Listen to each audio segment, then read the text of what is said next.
My fingers fumbled with the silk knot, a betrayal of nerves I couldn't afford. Then, warmth radiated against my back. Not touching, just there. The scent hit me first. Sandalwood, smoke, and something like ozone. Then, cool leather gloves brushed my neck. She didn't speak. She didn't have to. Her hands replaced mine, correcting the knot with terrifying, agonizing precision. In that silence, with her breath ghosting against my ear, I wasn't the CEO negotiating a merger. I was hers, and she knew it. The boardroom air, usually sterile, suddenly felt too thin to breathe. This wasn't business. The room was designed for intimidation. A glass-walled aquarium suspended 40 stories above the gray sprawl of the city. It was a space built for precision, for the cold calculus of high finance, where weakness was just another variable to be eliminated. I had arrived 40 minutes early, a strategic error born of anxiety that I would never admit to my board. I paced the length of the mahogany table, my heels clicking a sharp staccato rhythm that sounded too much like a countdown. I checked my reflection in the darkened window. The suit was perfect. Charcoal Italian wool, tailored within an inch of its life, a layer of expensive armor designed to deflect bullets, bad offers, and emotional scrutiny. I adjusted the stack of documents for the third time. Edges aligned, pen at a 45-degree angle. This merger was supposed to be my salvation, the only way to keep the firm from collapsing under the weight of last quarter's catastrophic losses. But the price was steep. We weren't just selling stock. We were selling sovereignty. And the buyer? God, the buyer knew exactly where the bodies were buried, because we dug the graves together, metaphorically speaking. I forced myself to sit. The leather chair creaked, a sound that seemed deafening in the vacuum of the room. I focused on the contract lying in the center of the table. Clause 4, Section B, liquidated damages. It was a dry, legalistic term for a bloody concept.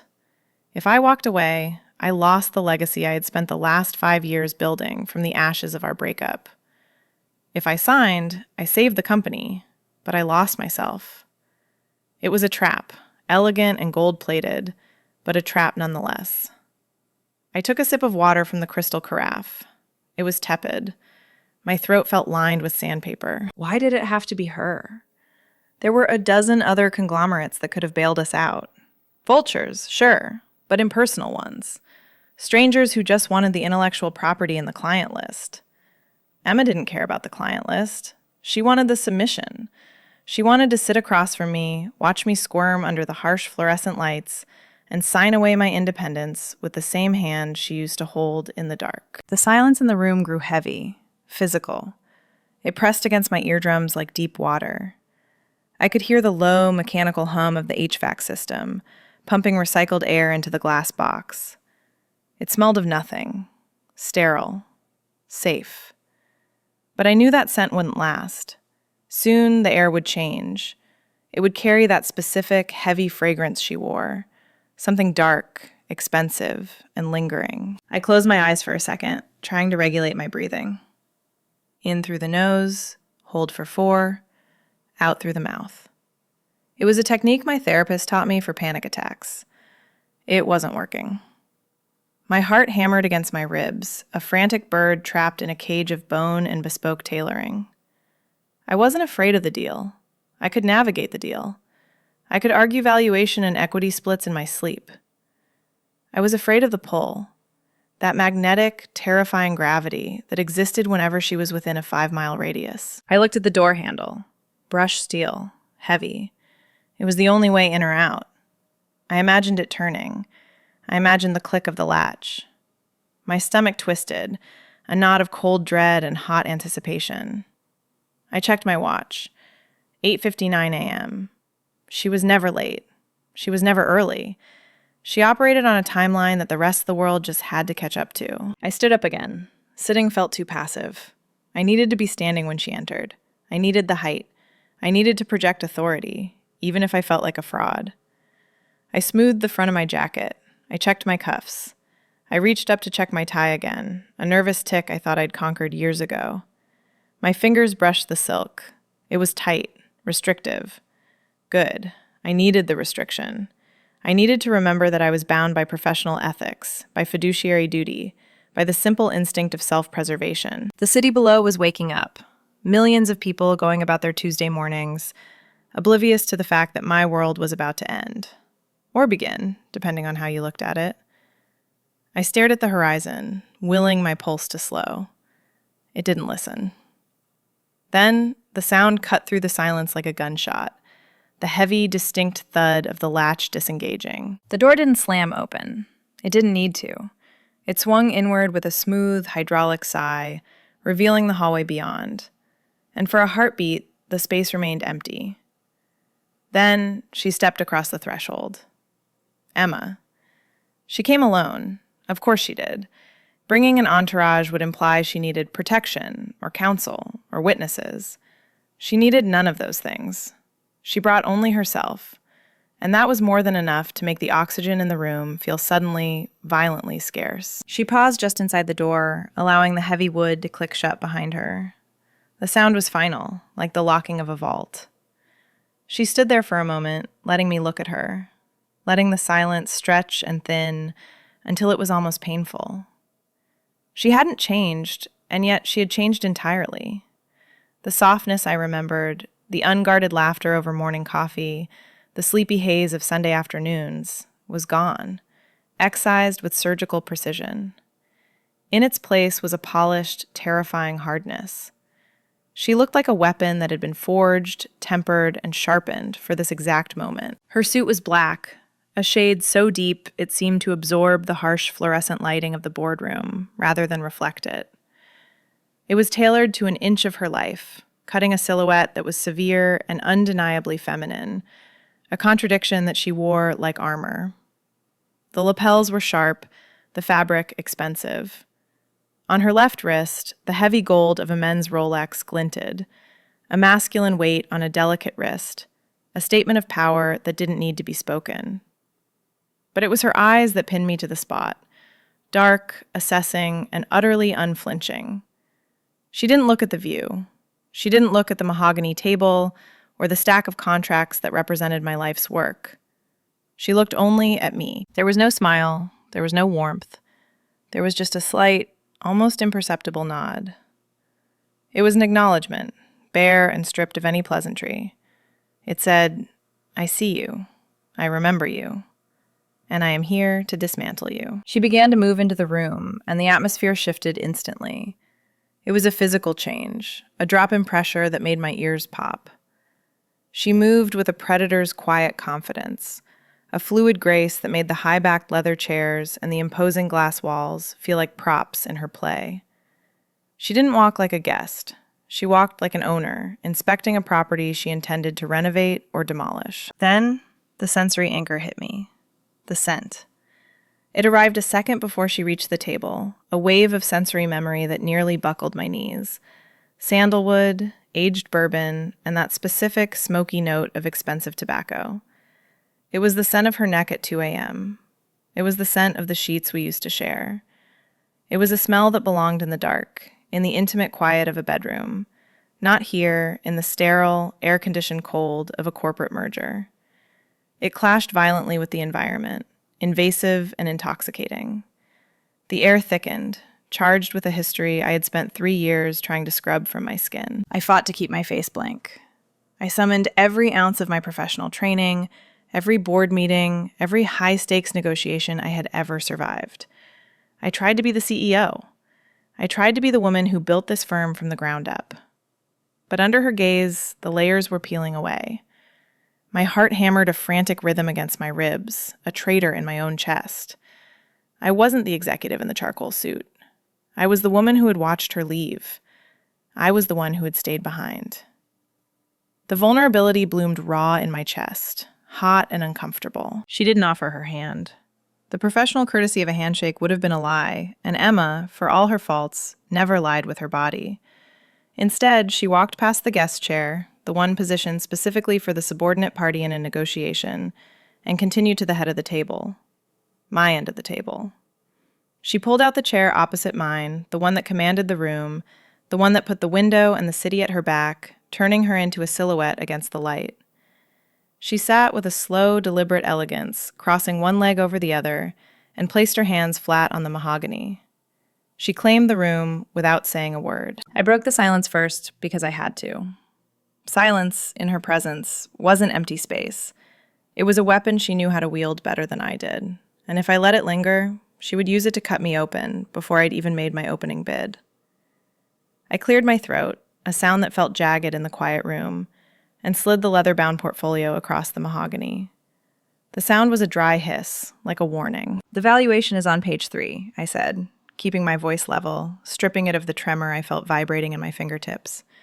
"We're offering a controlling interest of 51%, retaining executive autonomy for the existing board.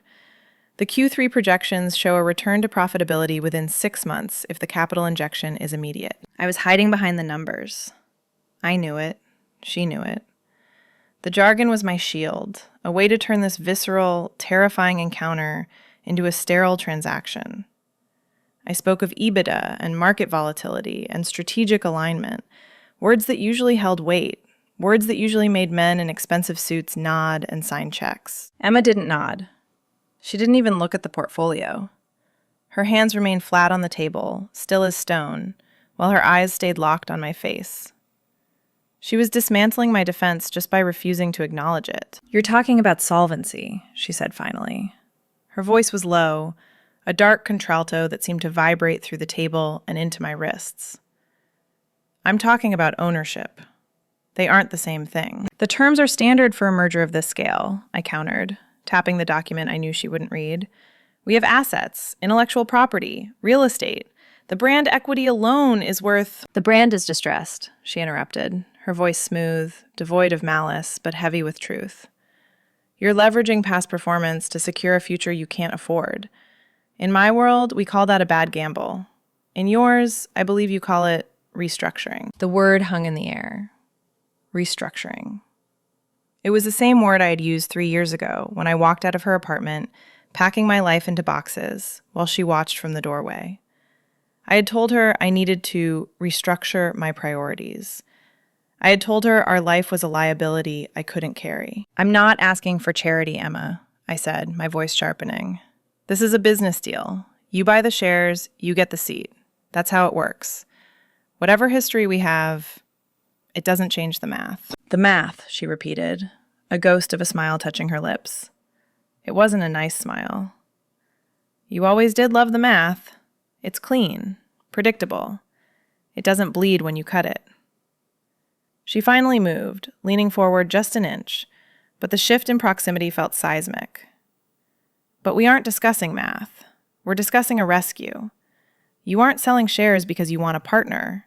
You're selling them because you're drowning, and you know I'm the only one who can swim in these waters." "I have other offers," I lied. The lie tasted like ash. "No," she said softly. "You don't. You have vultures circling, waiting to pick the carcass clean. I'm not a vulture, darling. I'm the one holding the net." "And what's the price of the net?" I asked, abandoning the pretense of the contract.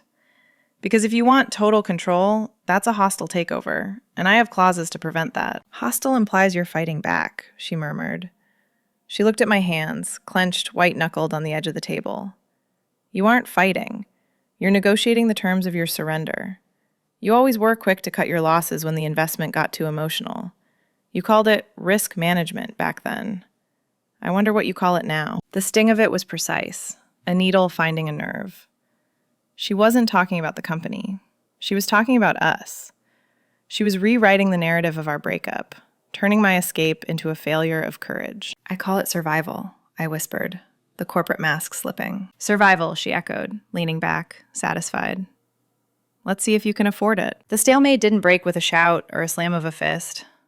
It broke with the soft, terrifying slide of leather against leather as Emma pushed her chair back. She stood up, not with the hurried energy of someone who has made a decision, but with the languid, unfolding grace of a predator deciding the conversation was over. She didn't look at the papers. She didn't look at the city skyline that cost a fortune to overlook. She looked at me, holding my gaze for a second longer than was comfortable, before she turned and began to walk. She didn't head for the door. She didn't head for the whiteboard to outline a counterproposal. She moved toward the window, tracing the perimeter of the room. It was a slow, deliberate orbit, a tightening of the noose that I felt in the base of my spine. The sound of her heels on the polished floor was rhythmic, a metronome counting down to something I couldn't name but desperately feared. Click, click, click. Each step was a reclamation of space, shrinking the vast boardroom until it felt like a closet. I sat frozen, my hands still clutching the edge of the mahogany table as if it were a life raft in a violent sea. I wanted to turn. I wanted to swivel my chair and track her movement, to keep her in my line of sight. That was basic strategy. Never turn your back on the threat. But I couldn't move. My body had betrayed my brain, reverting to some primal instinct that said freeze. To move was to provoke. To track her was to admit that she terrified me. So I stared straight ahead at her empty chair, at the ghost of her presence, while the reality of her moved behind me. The air in the room shifted again. As she circled behind me, the sterile, recycled atmosphere of the high-rise was obliterated by the sensory wave she carried with her. That scent, the sandalwood, the smoke, the dark, expensive perfume, wasn't just a smell anymore. It was a physical weight. It rolled over me, heavy and suffocatingly familiar, triggering a cascade of memories I had no defenses against. It was the smell of the leather jacket she wore when she pulled me into alleyways to kiss me breathless. It was the smell of the morning after, lingering on my pillows. It was the smell of danger, wrapped in luxury. And now it was closing in, drowning out the faint ozone of the photocopier and the lemon polish of the table. The hair on the back of my neck stood up, prickling with an electric awareness. I could feel her proximity like a heat source. She was moving along the back wall now, behind my chair. The visual input was gone, leaving me trapped in a terrifying world of sound and sensation. I heard the soft rustle of her suit fabric as she moved. I heard the faint intake of her breath. And then the clicking stopped. She was directly behind me. She wasn't touching me. There was no hand on my shoulder, no brush of fabric against my hair. But the space between us hummed with a tension so thick it felt solid. I stopped breathing. I didn't make a conscious decision to hold my breath. My lungs simply refused to draw air in the presence of hers. I could hear her breathing, though. It was slow, deep, and terrifyingly steady. It was the cadence of someone in absolute control, a stark counterpoint to the shallow, jagged rhythm of my own heart hammering against my ribs. The silence stretched, agonizing and infinite. I stared at my reflection in the darkened glass of the window opposite me, trying to catch a glimpse of her, but the angle was wrong. I was blind. I was exposed. I was the CEO of a multi-million-dollar firm, a woman who negotiated with sharks and stared down hostile boards. And yet, in this moment, with her standing in my blind spot, I was entirely, devastatingly vulnerable. "You're tense," she said. Her voice didn't come from across the room anymore. It came from right above my shoulder, a low vibration that seemed to enter directly into my bloodstream. It wasn't a question. It was an observation, delivered with the cool detachment of a clinician diagnosing a fatal condition. "I'm focused," I lied, my voice sounding thin and reedy to my own ears. "No," she murmured, and I could hear the smile in her voice, that dark, knowing smile that used to precede my undoing. "You're waiting." She was right. I was waiting. I was waiting for the touch. I was waiting for the strike. I was waiting for her to bridge the final inch of distance and shatter the last remnant of my composure. The heat of her body radiated against the back of my chair, a wall of warmth that mocked the chill of the air conditioning. I gripped the table harder, my knuckles turning white, anchoring myself to the physical world, to the contract, to the reality where I was in charge. But that reality was dissolving, replaced by the overwhelming, undeniable truth of her presence. She was the architect of this silence, and I was just living in it. My hand flew to my throat. It was a reflex, a desperate, jagged movement born of the need to do something other than sit there and let her presence drown me.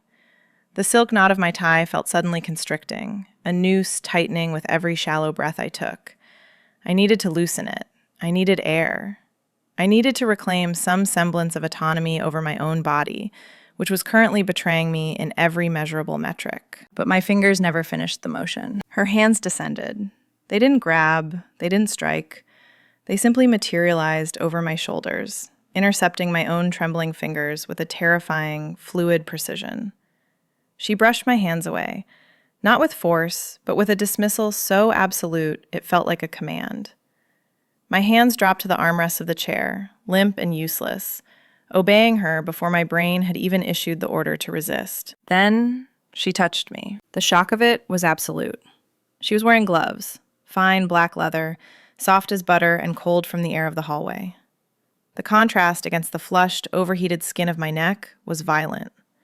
The leather glided over my collarbone, a sensation that was simultaneously alien and devastatingly familiar. I flinched, a microscopic jerk of muscles locking up, but she didn't pull away. She didn't apologize. She settled her hands on the lapels of my jacket, smoothing the wool with a slow, possessive drag of her thumbs. "Still chaotic," she whispered. Her voice was right at my ear. I could feel the warmth of her breath ghosting against the sensitive skin just below my earlobe, a heat that clashed with the cool leather of her gloves. The sound bypassed my auditory processing and went straight to the base of my spine. It wasn't a critique of my wardrobe. We both knew that. My suit was immaculate. This was a critique of my soul. It was a reminder that no matter how high I built my tower, no matter how many millions I moved across international borders, inside I was still the mess she had found 3 years ago. She moved her hands inward, sliding up the lapels until the leather fingers brushed the sides of my neck. My pulse was hammering there, a frantic, visible flutter beneath the skin. She had to feel it. There was no way she couldn't feel the way my blood was rushing to meet her touch, betraying my terror and my desire in equal measure. "You can't sign a deal like this looking like you're about to shatter," she murmured. Her fingers found the knot of my tie. "It makes the shark smell blood. And I'm not the only shark in the water, am I?" She began to adjust the tie. It was a slow, agonizing process. She tightened the knot, pushing it up until it sat perfectly, suffocatingly flush against my collar. The pressure on my trachea was slight, just a suggestion of force, but the implication was heavy enough to crush bone. This was a common gesture, a partner fixing a partner's tie before a gala, a wife straightening a husband's collar before work. It was domestic. It was intimate. But here, in this glass box, with the city watching and the contract waiting, it was an act of dominance so explicit it made my vision blur. She was dressing me. She was perfecting her acquisition. She was telling me, without speaking a word, that my image, my composure, and my very breath were hers to regulate. I couldn't move. The freeze response held me in a vice grip. It wasn't just fear. It was the overwhelming, paralyzing weight of memory. How many times had she done this in the dark? How many times had those hands, sometimes gloved, sometimes bare, encircled my neck with this same mix of threat and tenderness? My body remembered what my mind was trying to forget. My skin hummed with the phantom sensation of teeth following the path of her fingers. "Chin up," she commanded softly. I obeyed. I tipped my head back, exposing my throat to her completely. It was an act of surrender so profound, I felt the shame of it burn hot in my cheeks. The leather gloves slid higher, cradling my jaw, holding my head in place. For a moment, time stopped. The hum of the HVAC faded, the view of the skyline vanished. There was only the scent of her, smoke and sandalwood, and the pressure of her thumbs on my jawline, holding me steady in her crosshairs. "There," she said, the word vibrating against my skin. "Now you look like a CEO." Her hands lingered. They didn't retreat immediately. For 3 seconds, 3 eternities, she held me there, head tilted back, throat exposed, completely at her mercy. Her thumbs stroked the line of my jaw once, a caress that was terrifying because it was gentle.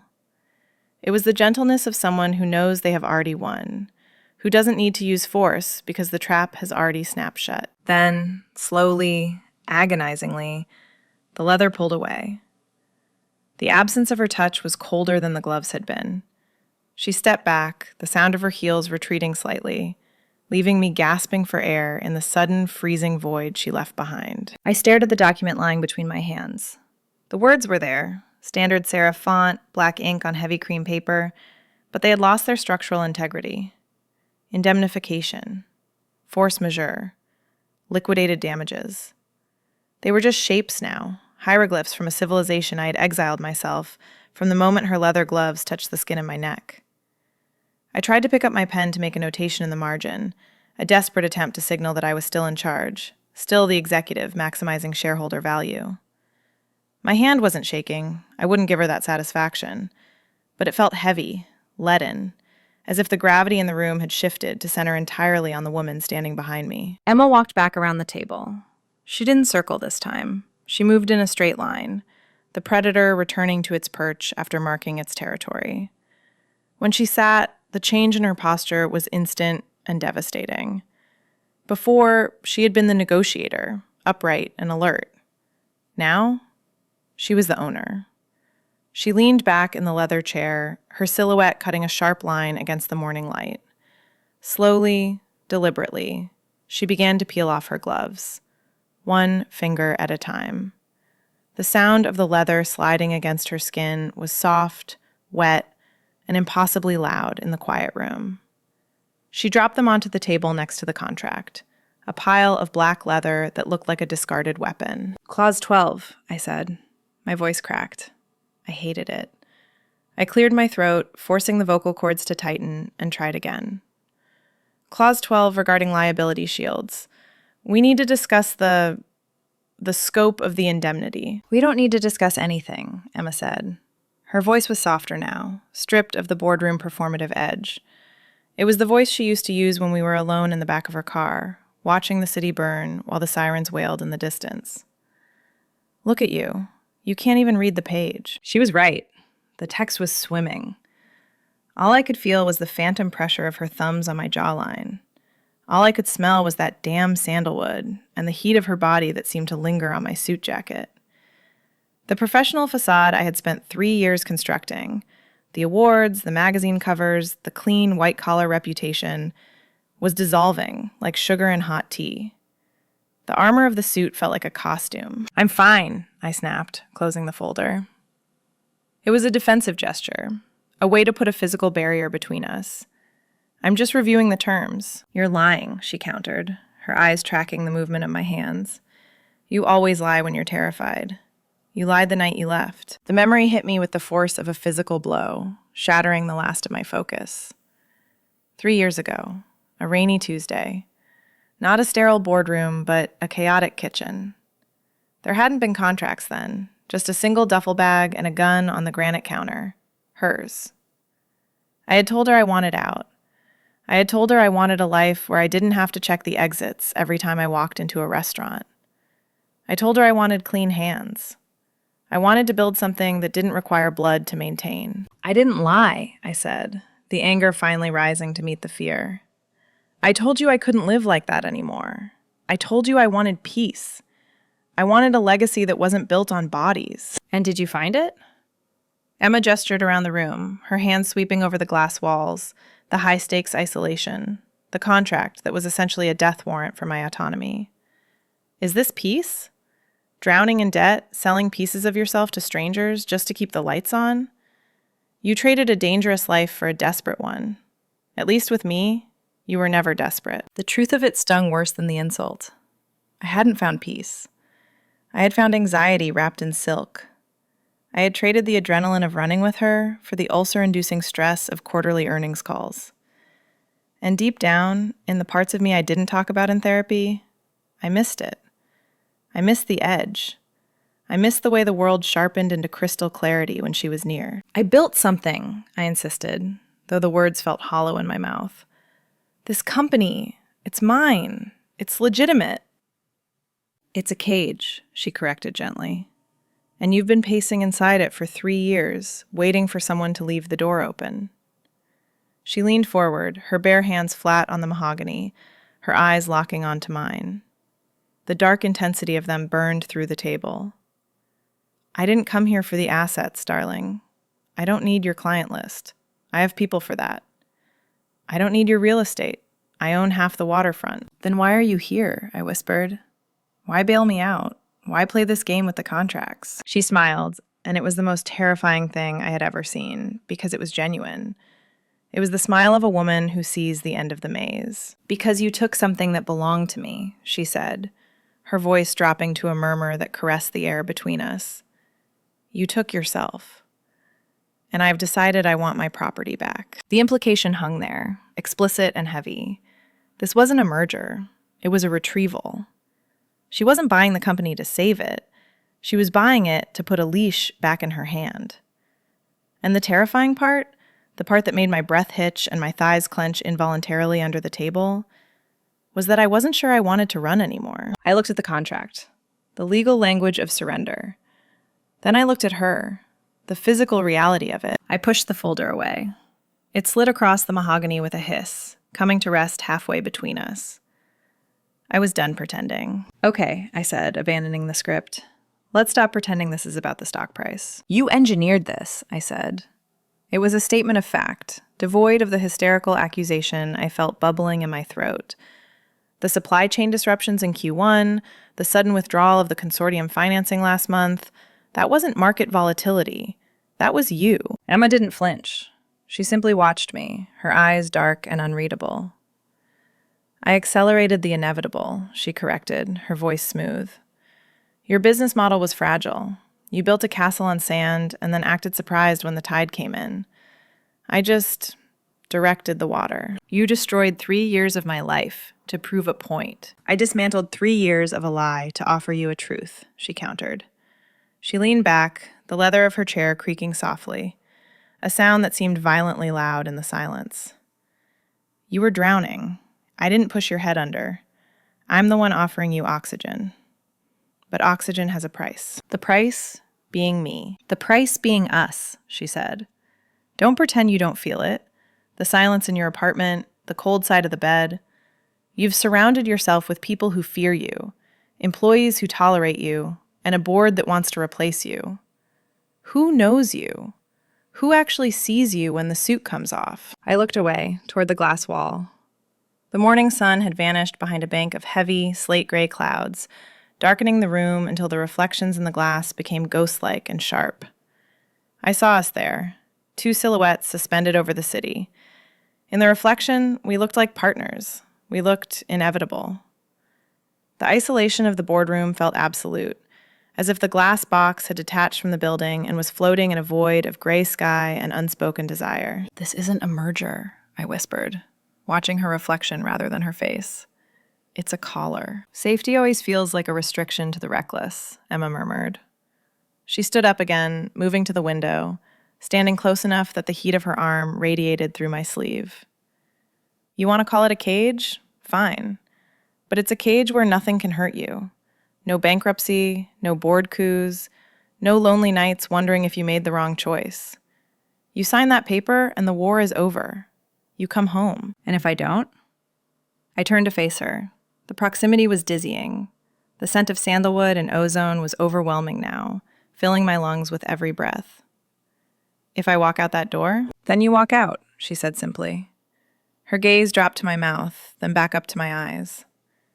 I won't stop you. I won't bankrupt you immediately. I'll let you bleed out, slowly, on your own terms. You can keep your pride, and you can lose everything else. Is that the victory you were looking for? The cruelty of the choice was breathtaking. She wasn't forcing me with a gun. She was forcing me with logic. She was stripping away the illusion that I had any power left, laying bare the reality that I had been hers from the moment I walked into this room. You're a monster, I said. But the words lacked heat. They sounded like a caress. I'm a realist, she replied. And I'm the only person in this world who loves you enough to break you so you can be put back together. She reached into her jacket pocket and pulled out a pen. It wasn't a cheap office supply. It was heavy, black lacquer and gold. She didn't hand it to me. She set it on the mahogany table, right in the center of the contract, directly over the signature line. The click of metal on wood echoed like a gavel. The terms are simple, she said, her voice dropping to that sultry, commanding register that made my knees weak. You sign the company over to my holding firm, you retain your title, you retain your salary, But the board answers to me. The strategy answers to me. And you, she paused, letting the silence stretch until it vibrated. You answer to me in every way that matters. I looked at the pen. It looked like a weapon. It looked like salvation. The city outside was gray and indifferent, a world of chaos. In here, there was only the hum of the air conditioning, the smell of her perfume, and the terrifying, seductive promise of surrender. I realized then that I didn't want to fight anymore.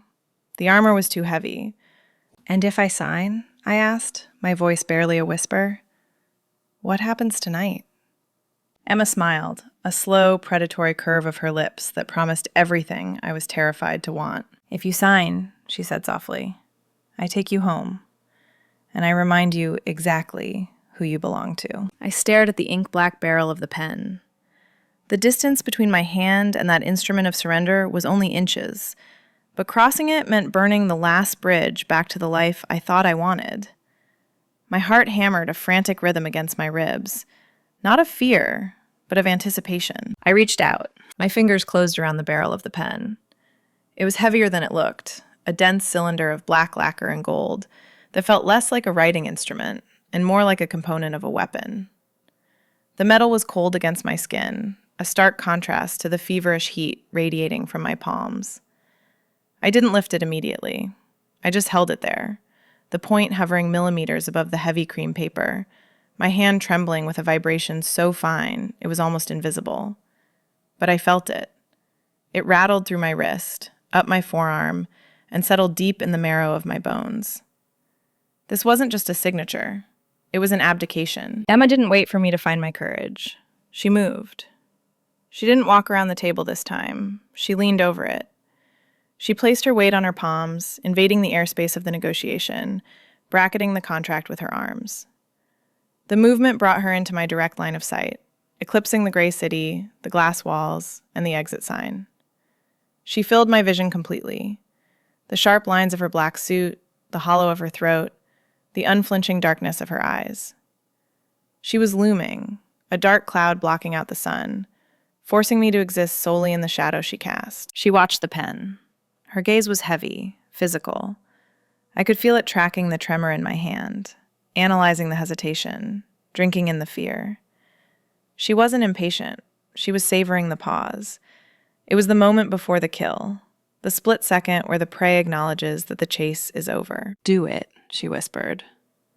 The command didn't float across the room. It dropped directly onto the table between us, heavy and absolute. I pressed the nib to the paper. The ink flowed instantly, a dark, wet line that looked too much like blood.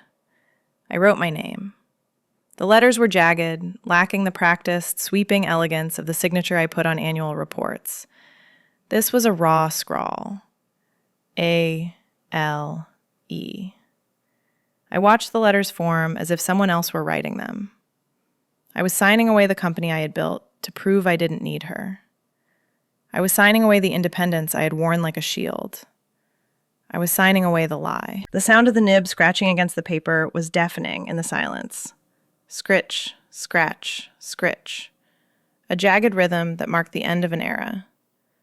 I finished the last loop of my surname, the ink glistening wetly under the harsh boardroom lights. It was done. The trap hadn't just snapped shut. I had walked into it and locked the door myself. I started to pull my hand back. It was an instinctual retreat, a need to recoil from the sight of the surrender, to put distance between myself and the evidence of my defeat. I didn't make it. Emma's hand shot out. It was a blur of motion, faster than thought. Her palm slammed down over mine, pinning my hand to the table just inches from the wet signature. It wasn't a strike. It was a capture. Her skin was shock warm, burning against the back of my cold hand.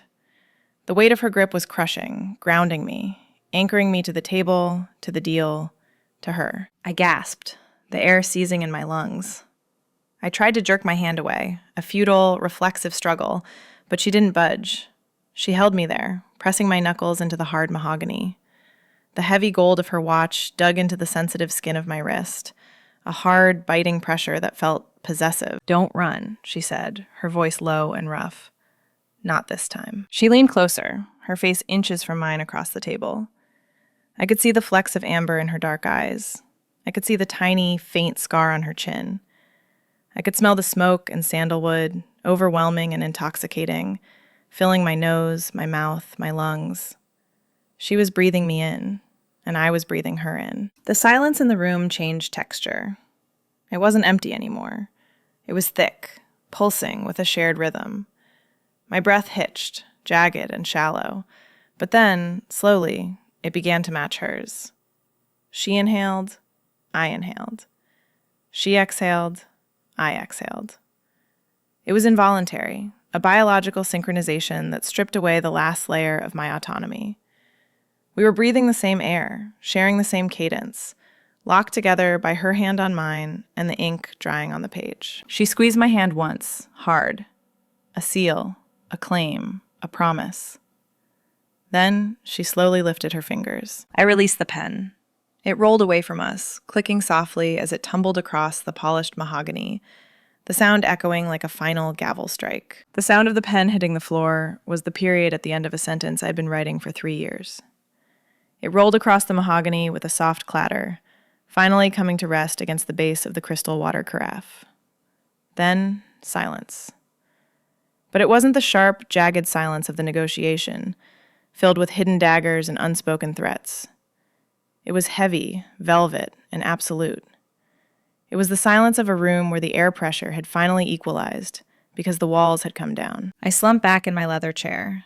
The physical toll of the last hour hit me all at once. The adrenaline crash leaving my limbs feeling heavy and loose, like I'd just run a marathon or survived a high-speed collision. Perhaps I had done both. The fight had drained out of me the moment the ink touched the heavy cream paper. I looked at the contract. It was just paper now. The threat was gone because the worst had happened.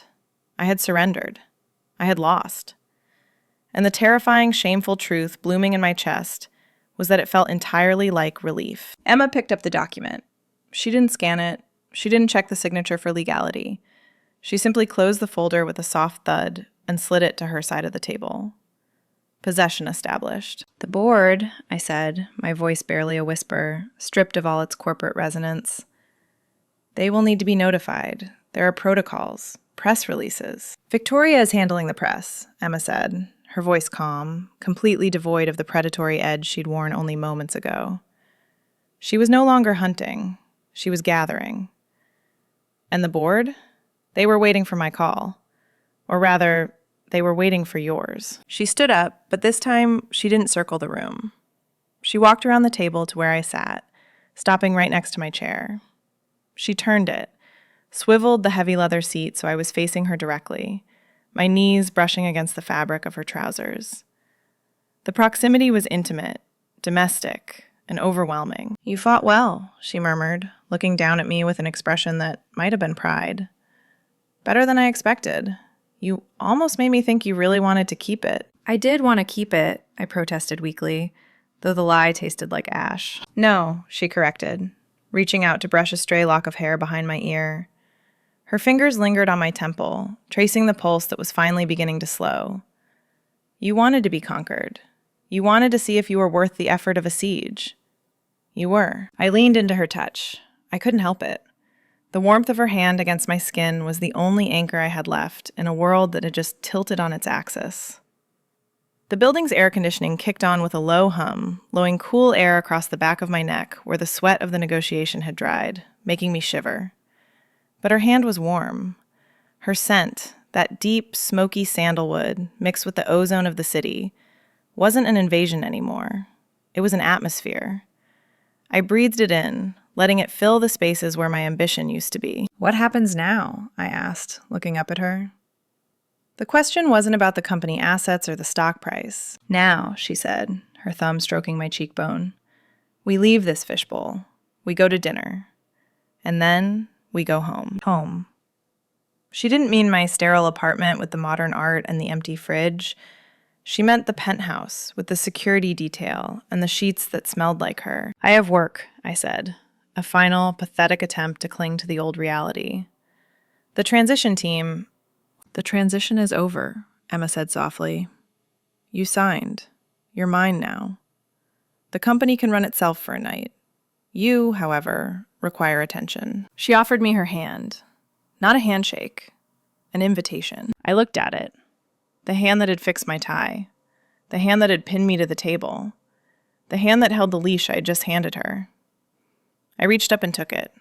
Her grip was firm, pulling me to my feet with an ease that reminded me of just how much stronger she was. We stood there for a moment, close enough to share breath, the contract lying forgotten on the table behind us. The war was over. I had lost everything I thought I wanted, and in exchange, I had gotten the only thing I actually needed. Your collar is crooked again, she noted, her eyes dancing with dark amusement. Then fix it, I whispered. And she did. We walked out of the glass box together, her hand resting possessively on the small of my back. I didn't look back at the view or the legacy I'd just signed away. I only looked at her. The moment she touched my tie wasn't just a power move. It was a promise, and I intended to hold her to it. If you want to see where the story goes next, subscribe.